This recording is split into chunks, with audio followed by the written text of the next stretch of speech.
নমস্কার বন্ধুরা, অ্যাকিলিসের হেল এই কথাটি আমরা অনেকবার ব্যবহার করেছি এবং আপনারাও হয়তো অনেকবার শুনেছেন বা নিজেরাও ব্যবহার করেছেন। কিন্তু এই অ্যাকিলিসের হিল কথাটির এতটা গুরুত্ব কেন? এই অ্যাকিলিস কে ছিল? অ্যাকিলিসের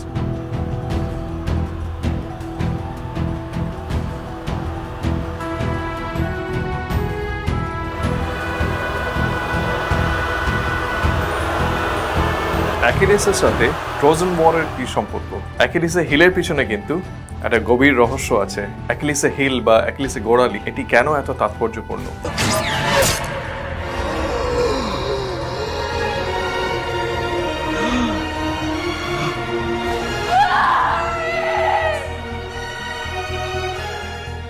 তো আসুন আজকের ভিডিওতে আমরা এক্সপ্লোর করব অ্যাকিলিস এবং অ্যাকিলিসের হিলের পিছনে কি রহস্য ছিল। গ্রিক পুরাণ হিসেবে বা গ্রিক মাইথোলজি হিসেবে জিউস ছিলেন দেবতাদের রাজা। উনি থাকতেন দেবলোক বা ওখানকার গ্রিক মাইথোলজি অনুযায়ী ওই জায়গাটির নাম বলা হয় অলিম্পাস। এই দেবলোক বা এই অলিম্পাসে জিউস কিন্তু রাজত্ব করতেন। তো এই জিউসের কাছে খবর এলো একদিন যে থেটিস বলে এক সমুদ্রের দেবী আছেন। এই সমুদ্রের দেবী ইনি যদি কোনো দেবতাকে বিয়ে করেন তো তাদের যে সন্তান হবে সেই সন্তান কিন্তু পুরো দেবলোক এবং স্বর্গলোককে রাজত্ব করবে এবং এই জিউসকে সিংহাসনচ্যুত করবে, সিংহাসন থেকে সরিয়ে দেবে। তো এটা জিউসের কাছে একটা খুব ভয়ের কারণ হলো। অবশ্যই গদির লোভ তো দেবতারাও ছাড়তে পারেন না। তো জিউসও খুব ভয় পেয়ে গেলেন এবং জিউস বললেন যে না না না, এটা কি করে হতে পারে? তাহলে আমার আধিপত্য চলে যাবে, আমার তাহলে পুরো পাওয়ার চলে যাবে, আমার শক্তি চলে যাবে, তো তার গদিও চলে যাবে। এটা তো হতে পারে না। তো জিউস যেহেতু ছিলেন ভীষণই কূটনীতিক, উনি ভীষণই কৌশল করে সমস্ত কিছু চালাতেন। তো জিউস একটা কৌশল বার করলেন যে কোনোভাবে এই থেটিস এর সাথে কোনো দেবতার কিছুতেই যেন বিয়ে না হয়। উনি কোনোভাবে কৌশল করে মর্তের একজন সেই রাজার সাথে কোনো কৌশলভাবে এই থেটিসের বিয়ে দেওয়া করালো। তো এই রাজার নাম ছিল পেলিয়াস। তো এই থেটিস আর পেলিয়াসের যখন বিয়ে হলো, বিয়ের বহু বছর ধরে ওনাদের সন্তান যখনই হতো সন্তান হয়েই মারা যেত। কোনোভাবেই কিন্তু ওনাদের কোনো সন্তান বাঁচত না। রাজাও খুব ভেঙে পড়েছিলেন। তো এরকম করে করে প্রায় 7টি সন্তান মারা যায়। তো এই 8ম সন্তানটি যখন ওদের জন্ম হবে তার আগে থেটিস একটি ভবিষ্যৎবাণী পায়। তো এই প্রফেসির মধ্যে দুটো অপশন ছিল। এই ভবিষ্যৎবাণীতে বলা হয়েছিল যে থেটিসের যে সন্তান হবে, যিনি 8ম সন্তান, তিনি কিন্তু খুবই শক্তিশালী এবং খুবই পাওয়ারফুল হবে। এই সন্তানটি কিন্তু বেশি দিন বাঁচবে না, খুবই স্বল্প আয়ুর হবে। আরেকটা অপশন ছিল, এই সন্তানটি একদম সাধারণ মানুষের মতোই হবে, কোনো নাম হবে না, কোনো সুনাম হবে না, যশ হবে না, সাধারণ মানুষের মতো জীবনযাপন করবে, এর কিন্তু দীর্ঘায়ু হবে তাহলে। তো এই দুটি অপশন ছিল। থেটিসের যেহেতু এর আগে 7টি বাচ্চা মারা গেছিল, তো থেটিস কিন্তু সব রকম ভাবে চেষ্টা করতে লাগলো যে কি করে এই সন্তানকে বাঁচানো যায়। তো থেটিস কোনোভাবে জানতে পারলো যে তার সন্তানকে অমর করে রাখার একটাই উপায়।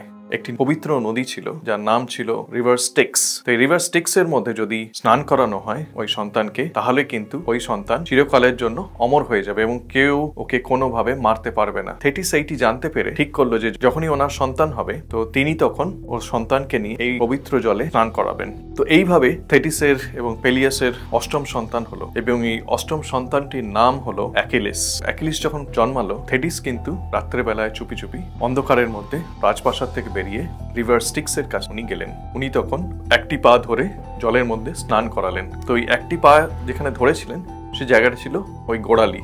অ্যাকিলিসের যে গোড়ালি বা অ্যাকিলিসের যে হিল, তো ওই গোড়ালির জায়গাটা কিন্তু ওনার মা ধরেছিলেন এবং ধরে রিভার স্টিক্স এর যে পবিত্র জল ছিল সেই জলে স্নান করিয়েছিলেন। আর নিয়ম ছিল যে একবারই কিন্তু ওই শিশুকে স্নান করাতে হবে, বারবার কিন্তু করালে চলবে না। কোনোভাবে রাজা পেলিয়াস কিন্তু ভয় পেয়ে ভুল বুঝে ছুটতে ছুটতে এলো এবং পেলিয়াস ভাবলো বোধহয় এই অ্যাকিলিসের মা অ্যাকিলিসকে ডুবিয়ে মারতে চাইছে এবং তার আগের সন্তানদেরও হয়তো এই থেটিস কিন্তু মেরে দিয়েছিল। তো এই ভুল বোঝার জন্য উনি ছুটতে ছুটতে এলেন চিৎকার করতে করতে। সেইটা দেখে থেটিস কিন্তু খুব ভয় পেয়ে যায়। তো থেটিস কি করে, তাড়াতাড়ি শিশু অ্যাকিলিসকে তাড়াতাড়ি আবার কোলে নিয়ে ফেরত চলে যায়। তো অ্যাকিলিসের মা যখন তাড়াতাড়ি অ্যাকিলিসকে তুলে নিলেন তখন ওর সারা গায়ে এই পবিত্র জল লেগেছিল। পবিত্র জলটি কিন্তু অ্যাকচুয়ালি ওকে প্রোটেকশন দিতে শুরু করলো। অ্যাকিলিসকে কেউ আর কোনোদিন কোনোভাবে আঘাত করতে পারবে না। পবিত্র জলটা এতটাই পাওয়ারফুল করে দিল অ্যাকিলিসকে যে অ্যাকিলিস অ্যাকচুয়ালি অমর হয়ে গেল, এক্সেপ্ট অ্যাকিলিসের ওই গোড়ালিটি বা এক্সেপ্ট ওই হিলটি। বাকি সমস্ত জায়গা কিন্তু প্রোটেক্টিভ হয়ে গেল, কেউ ওই জায়গায় কোনোভাবে কিছু ক্ষতি করতে পারবে না। এই হিলটি হয়ে গেল অ্যাকিলিসের সব থেকে বড় উইক পয়েন্ট, আর এইটাই হয়ে যাবে অ্যাকিলিসের সব থেকে বড় সর্বনাশের কারণ। তো এই ছোট্ট অ্যাকিলিস আস্তে আস্তে কিন্তু বড় হতে লাগলো। অ্যাকিলিস বড় হতে হতে ভীষণই শক্তিশালী, ভীষণই পাওয়ারফুল হতে লাগলো। গ্রিক মাইথোলজি হিসেবে অ্যাকিলিস ছিল সর্বশ্রেষ্ঠ যোদ্ধা ওদের। তো বুঝতেই পারছেন যে ওই ছোট্ট অ্যাকিলিস অলরেডি এতটাই পাওয়ারফুল হয়ে গেছিল যে ওকে কেউ আটকাতে পারতো না। লোকেরা অ্যাকিলিসের নামে ভয় পেতে লাগলো। শুধু মানুষরাই নয়, অ্যাকিলিসের নামে দেবতারাও কিন্তু ভয় পেতে লাগলো। ওনার শক্তি ছিল অতুলনীয়, হি ওয়াজ আনস্টপেবল, কেউ ওকে আটকাতে পারতো না। তো অ্যাকিলিসের যে অপোনেন্ট ছিল ওরা সবাই কিন্তু অ্যাকিলিসকে ভয় পেতে লাগলো, এবং অ্যাকিলিসকে মানুষরা ভয় পেতে লাগলো, অ্যাকিলিসকে দেবতারাও ভয় পেতে লাগলো। ওনার শক্তি কিন্তু একদম দেবতাদের মতো হতে লাগলো। এই সময় গ্রিক মাইথোলজি হিসেবে একটা বিরাট বড় যুদ্ধ হয়। সেই যুদ্ধটি চলেছিল প্রায় 10 বছর। তো অনেকটা ওয়ার্ল্ড ওয়ারের মতো গ্রিকেদের একটা যুদ্ধ হয়েছিল। তো এই যুদ্ধটির নাম ছিল ট্রোজান ওয়ার। আপনারা অনেকেই হয়তো এই ট্রোজান ওয়ারের কথা শুনে থাকবেন। ট্রোজান ওয়ার কেন বলা হয় বা ট্রোজানের যুদ্ধ কেন বলা হয়? কারণ এই সময় গ্রিসের সাথে ট্রোজানদের একটা যুদ্ধ হয়েছিল। ট্রোজানরাও কিন্তু ভীষণই শক্তিশালী, ভীষণই পাওয়ারফুল ছিল, এবং ট্রোজানদের কিন্তু হারানো যেত না। ওনারা সমস্ত দিক দিয়ে দক্ষ ছিল, সমস্ত দিক দিয়ে ভীষণই দক্ষ ছিল। ওনাদের ট্রোজানদের যে কালচার, ট্রোজানদের যে যোদ্ধা, এরা ছিল খুবই পারদর্শী। নিজেদের এরিয়ায়, কেউ ধনুর্বিদ্যায়, কেউ তলোয়ার নিয়ে, সমস্তভাবে কিন্তু এরা খুবই অ্যাডভান্স ছিল এবং খুবই এরা ভীষণই পাওয়ারফুল যোদ্ধা ছিল। আর ট্রোজানদের কিন্তু একটা ক্যাসেল ছিল বা ট্রোজানদের একটা দুর্গ ছিল। ট্রোজানদের যে শহরটা ছিল সেটা ছিল এমনভাবে বানানো, কোনোভাবেই ওই দেওয়াল কিন্তু, ওই দুর্গের দেওয়াল কিন্তু কেউ ভাঙতে পারবে না। বাইরে থেকে তো একদমই ভাঙতে পারবে না, ভিতর থেকেও ভাঙতে পারবে না। ভিতর থেকে বাইরে থেকে কোনোভাবেই এই ট্রোজানের দেওয়াল কিন্তু ভাঙা যাবে না, এটা অসম্ভব ছিল।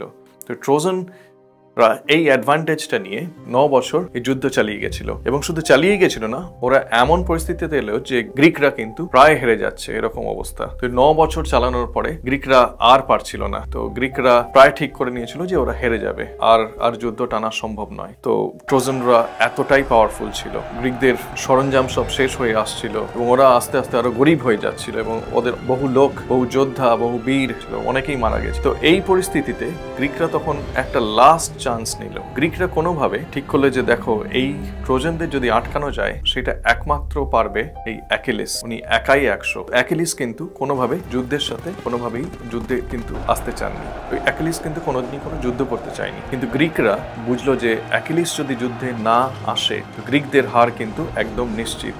9 বছরের মধ্যে এইবারে কিন্তু গ্রিকদের হার অবশ্যম্ভাবী, কারণ ট্রোজানরা এতটাই পাওয়ারফুল যে গ্রিকরা কিন্তু কিছুতেই পারবে না ট্রোজানদের সাথে যুদ্ধে জিততে। তো গ্রিকরা অনেক চেষ্টা করে অ্যাকিলিসকে এই যুদ্ধে জয়েন করার জন্য রাজি করালো, এবং অ্যাকিলিস কিন্তু একা আসেনি। অ্যাকিলিসের সাথে এসেছিল বন্ধু একজন ছিলেন, তার নাম ছিল প্যাট্রোক্লাস। তো এই প্যাট্রোক্লাসকে অ্যাকিলিস কিন্তু ভীষণই ভালোবাসতেন, একদম ওনার ভাইয়ের মতো, ছোট ভাইয়ের মতো। তো এই প্যাট্রোক্লাস আর অ্যাকিলিস দুজনেই কিন্তু এই যুদ্ধে এলো। যখনই অ্যাকিলিস এই যুদ্ধে জয়েন করলো, তখন কিন্তু ট্রোজানরা ওরাও কিন্তু ভীষণই ভয় থাকলো যে অ্যাকিলিসের সাথে তো জেতা এবারে অসম্ভব। তো ওরাও বুঝে গেছিল। আর গ্রিকদের মধ্যে হঠাৎ করে যেন একটা নতুন উদ্যম উঠে উঠলো যে এইবারে কিন্তু ওদের একটা জেতার আশা আছে, কারণ অ্যাকিলিস যদি আসে, এবং অ্যাকিলিস একাই হাজারো শত্রু মেরে ফেলতে পারে, এতটাই ওর পাওয়ারফুল, এতটাই শক্তিশালী। তো এরকম আবার যুদ্ধ শুরু হলো।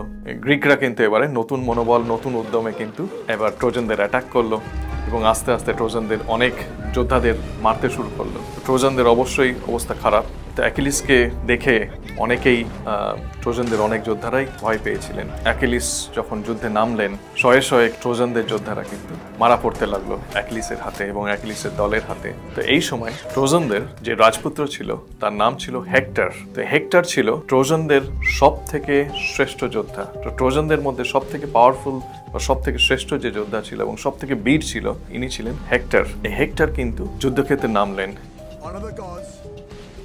Love your woman and defend your country. Troy is mother to us all. Fight for her. অ্যাকিলিসের এগেইনস্টে এই যুদ্ধের মধ্যে হেক্টরও গ্রিকদের অনেক সৈন্যকে মারতে শুরু করলো এবং ওদের ধ্বংস করতে শুরু করলো। গ্রিকদের অনেক ক্ষয়ক্ষতি হলো। তো এই সময় অ্যাকিলিসের যে বন্ধু ছিল প্যাট্রোক্লাস, এই প্যাট্রোক্লাস কিন্তু হেক্টরের আঘাতে মারা যায়। এইটা ছিল গ্রিকদের যুদ্ধের একটা টার্নিং পয়েন্ট। গ্রিকদের জন্য এইটা একটা বিরাট বড় মুহূর্ত ছিল। কারণ অ্যাকিলিস যখন দেখলো যে ওর খুব প্রাণের বন্ধু এবং ওর ভাই মারা গেল, ও যখন হেক্টরের হাতে মারা গেল, তখন অ্যাকিলিস প্রতিজ্ঞা করলো যে এই ট্রোজানদের কিন্তু বংশ ধ্বংস করবে এবং ও এটা খুবই পার্সোনালি নিয়ে নিল। এইটা কিন্তু ওর জন্য একটা পার্সোনাল অ্যাটাক হয়ে গেল, কারণ ওই যে এত ক্লোজ একজনকে হারিয়ে তার যে শোক, এই শোকটা কিন্তু অ্যাকিলিসকে খুব মর্মাহত করেছিল। এই শোকের জন্য ও প্রতিজ্ঞা নিল যে ট্রোজানদের কিন্তু ও পুরো ধ্বংস করে ছাড়বে। গ্রিকদের জন্য কিন্তু এটা খুব ভালো মুহূর্ত ছিল। তো গ্রিকরা কিন্তু অ্যাকচুয়ালি চাইছিল যে কোনোভাবে অ্যাকিলিস যেন এই ট্রোজানদের অ্যাটাক করে। এটা একদম টার্নিং পয়েন্ট। তো হেক্টর এই প্রতিজ্ঞার কথা জানতে পারলো এবং হেক্টর ছিল এতটাই বীর যে ও বললো যে না, ট্রোজানদের বাঁচানোর জন্য ও নিজে যুদ্ধে নামবে। হেক্টর ডিক্লেয়ার করলো যে ও একা লড়বে অ্যাকিলিসের সাথে। তো পরের দিন গ্রিকদের সাথে যখন ট্রোজানদের যুদ্ধ শুরু হলো, সেই যুদ্ধের যে ক্লাইম্যাক্স ছিল সেটা ছিল এই হেক্টর আর অ্যাকিলিসের যুদ্ধ। দুজনেই বীর যোদ্ধা, দুজনেই ভীষণই পাওয়ারফুল, দুজনেই খুবই স্কিলড, দুজনেই একদম ভীষণই দক্ষ, ওদের লড়াইয়ে যুদ্ধবিদ্যা ভীষণই দক্ষ। দুজনে যখন লড়লো, আমরা তো জানি যে অ্যাকিলিসকে দমন করা খুবই মুশকিল। তো হেক্টরকে অ্যাকিলিস মেরে ফেললো। সেটাই ছিল ট্রোজানদের পতনের শুরু। হেক্টর যখন মারা গেল, গ্রিকরা কিন্তু আরো মনের জোর পেয়ে গেল। ওরা একদম সাংঘাতিকভাবে সেই যুদ্ধে সবাই মিলে নেমে পড়লো এবং সবাই মিলে ঠিক করলো যে ট্রোজানকে একদম ধ্বংস করে দেবে। তো সেই যুদ্ধ ছিল কিন্তু ভীষণই সাংঘাতিক। আর অ্যাকিলিস কিন্তু এক এক করে ট্রোজানদের সমস্ত বীরদের মারতে শুরু করলো। আর পুরো ওই যুদ্ধক্ষেত্র কিন্তু রক্তের বন্যা বয়ে গেল। এত বীররা সবাই মারা পড়ছে। তো আমি আগেই বলেছি যে ট্রোজানদের এই যে দুর্গের যে দেওয়াল, এটা কিন্তু কেউ ভাঙতে পারবে না, কেউ এটার ভিতর দিয়ে ঢুকতে পারবে না, এমন ভাবেই এটা বানানো। এটা ভীষণই শক্তিশালী ছিল। এইটার পিছনে একটা বিরাট বড় গল্প আছে, অনেকেই হয়তো আপনারা জানেন, কিন্তু এই গল্পটি আমরা অন্য কোনো এপিসোডে বলবো। তো যাই হোক, কোনোভাবে এই গ্রিকরা অনেক ছল চাতুরি করে ওই ট্রোজানদের দরজার ভিতর দিয়ে ঢুকে পড়েছিল, ট্রোজানের দুর্গের ভিতরে। তারপর ওরা দরজাটা পুরো খুলে দিয়ে অনেক গ্রিক সৈন্যদের ঢুকিয়ে দিয়েছিল ভিতরে। তো যেটা সব যুদ্ধেই হয়, একেবারে ট্রোজানদের ধ্বংস করতে শুরু করলো। ট্রোজানদের বাড়ি জ্বালিয়ে দিল, ট্রোজানদের মানুষদের মারতে শুরু করলো, ট্রোজানদের যে খাবার ছিল সব নষ্ট করতে শুরু করলো, ট্রোজানের যে আর্কিটেকচার ছিল সমস্ত কিছু ভেঙে দিতে লাগলো, আগুন লাগিয়ে দিচ্ছে। ট্রোজানদের যে দুর্গ ছিল,